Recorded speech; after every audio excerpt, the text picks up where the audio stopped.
Hey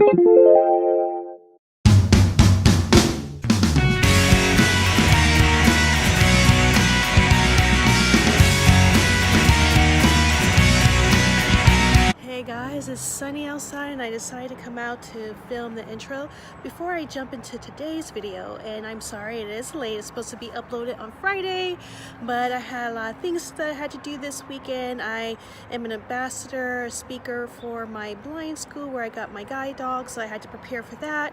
But I wanted to make sure I got a video up before the weekend ended. But before I jump into hair growth and trimming, the science behind it from my perspective, I left off the other video regards to wash and go on a cliffhanger, I guess. I wanted to show a picture here of how my hair fully air dried. Which way did I like better? I actually like them both. Each style has a flair that I would definitely wear out. My hair with absolutely no product and just drying naturally was so soft and fluffy and so voluminous. I really liked it.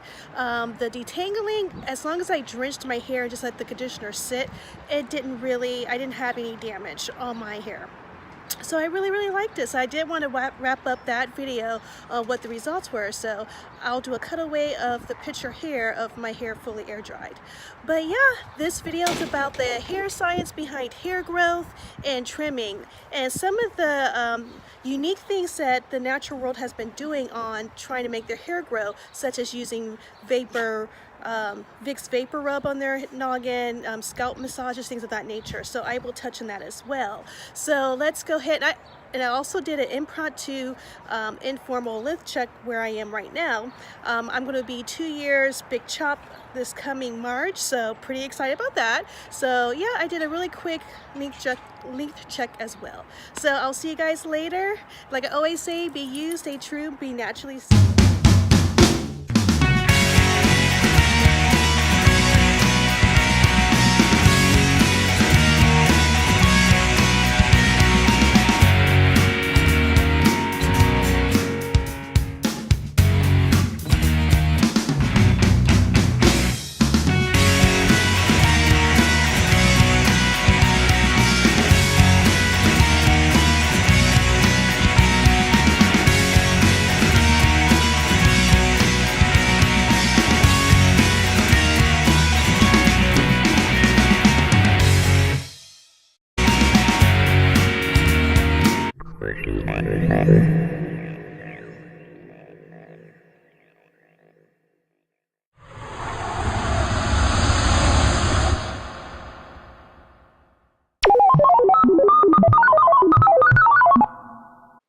Well, your hair begins growing from a root in the bottom of the follicle.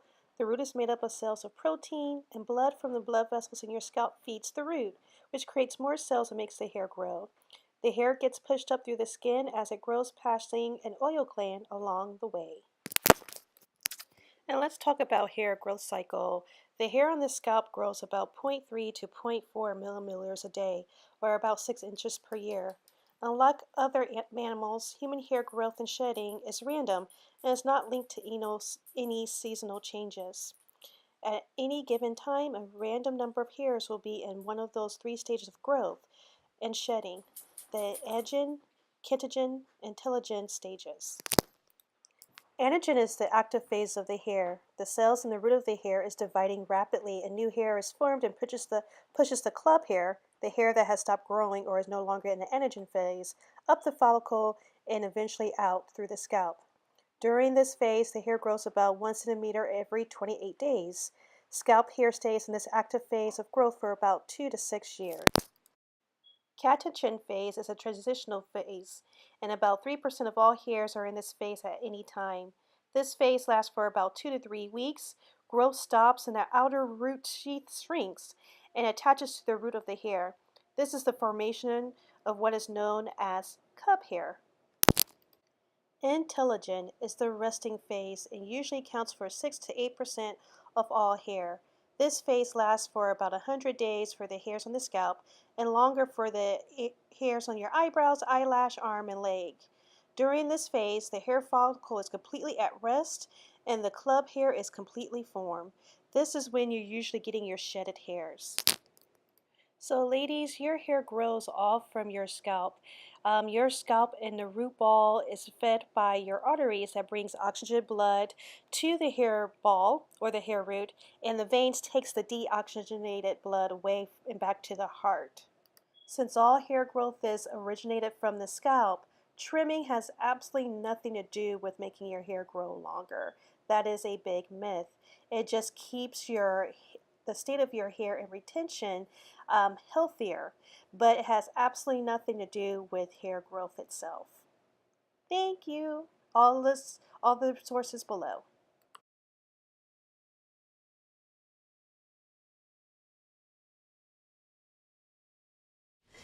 So guys, some of the things that people do to our natural hair to stimulate hair growth after the hair science portion of the video, I want to see if it does truly work. The one is the Vicks Vapor Rub that people have been putting on their scalp. Now, there's many ingredients in Vicks Vapor Rub that opens up our nostrils and our pores to get air in and out. That also would help with our scalp in regards to stimulating the blood flow. And stimulating the blood flow obviously stimulates the hair root, which growth is coming from in the scalp, to produce new cells, hence new hair growth. So that part is true. However, there's other ingredients in the vapor rub that is not conducive to our scalp. Like, as we know, petroleum jelly is one of them. Petroleum jelly can coat the scalp and the pores, and the hair shaft where hair needs to push out of, it blocks the ability of the cells to push out from the hair root successfully or without struggle from the hair shaft because all of that blockage. Also, petroleum jelly is a great sealant, and what that means is that it prevents whatever moisture you had in there in the get-go before you applied it. It makes sure it stays in there. However, it keeps any other new moisture from getting in or out. So it will suffocate your scalp and have effects on your scalp health, and that's where hair growth comes from, is scalp health. So if you want to do something that mimics the Vicks Vapor Rub, do a DIY. Use essential oils and a carrier oil with it, and be sparingly with it. So for example, there's camphor in Vicks Vapor Rub. Use camphor oil. That opens up the pores in your scalp with the ease of moisture going in and out, and that circulation of the blood flow coming from your arteries to your hair root. Definitely do that. Lavender is also a great stimulant. It stimulates the scalp again. You'll feel the tingling and invigoration, and just massage it in your scalp, and that again will help circulation raise to your scalp, to your root ball. You want all that oxygenated blood getting there, and that oil definitely will do that. Another example, peppermint oil. Again, another great stimulant that you can use sparingly on your scalp with a scalp massage. Massage it in. Again, that peppermint oil really stimulates the circulation of your blood flow to your hair root, and obviously stimulates the growth and the oxygen to that area, and oxygenated blood is what makes your hair grow, so that makes sense. So yeah, I just kind of want to touch base on that. So I can understand why people started doing that, because, you know, common sense, you're like, well, it makes it feel tingly and it opens up my nostrils when I have a cold. Imagine what it does to my scalp. Kinda.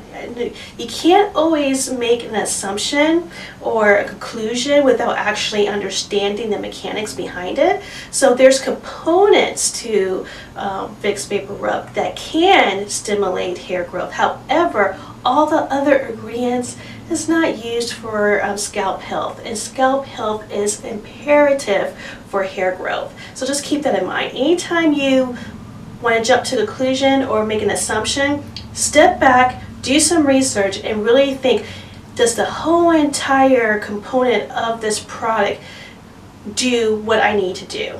Okay, so with Vicks Vapor Rub, it's a big X. It doesn't, only part of it. So I definitely recommend trying those other essential oils, and if you do, let me know how it works out for you.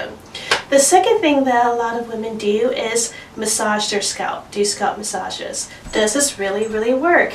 This gets a resounding yes, it definitely does. Just make sure you use the pads of your fingertips, not your nails. You're not scratching your scalp. That's going to irritate it.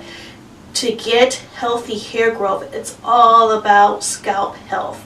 It is. It's all about scalp health. Obviously, when the hair escapes from the hair shaft, that's just the part we see.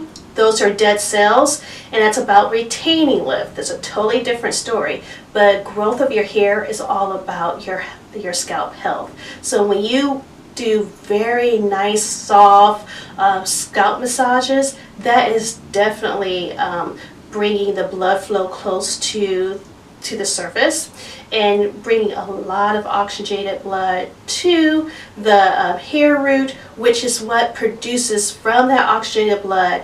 Blood contains omega-3s, all kinds of vitamins, everything our hair root needs to produce new cells, which those cells produces new hair. And that hair kind of pushes itself out through the hair follicle and then appears through the hair shaft.